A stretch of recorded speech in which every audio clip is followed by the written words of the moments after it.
I am the Tofu Golem. Please enjoy the video. You begin by gathering your government photo ID and valid press credential. Make sure both are clean and legible.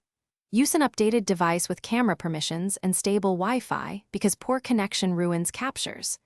Open the Journalist Idv app and select the Only Way flow. Grant camera and mic access when prompted.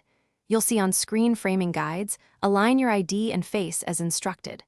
Once aligned, tap Capture and hold steady. The system checks edges, holograms, and a brief liveness challenge. Once done with initial captures, the app guides you through document scans and a liveness selfie. Follow prompts slowly and steady for each angle. Make sure to enter your publication name, role, and assignment date. These fields link your credential to your identity. Afterwards, upload any supplemental proofs like an editor email or assignment letter.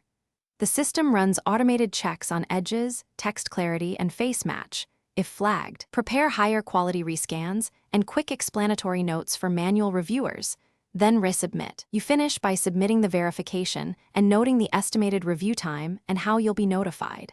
When the status returns approved, download or screenshot your verification token and link it to the platform that requires it. If rejected, inspect image blur, glare, or mismatched metadata. Those are the usual culprits. Then correct and resubmit. If automated retries fail, contact support with your reference ID, concise issue description, and fresh, clear photos. That speeds manual resolution and gets you verified. Thanks for watching. Consider subscribing if we helped you today.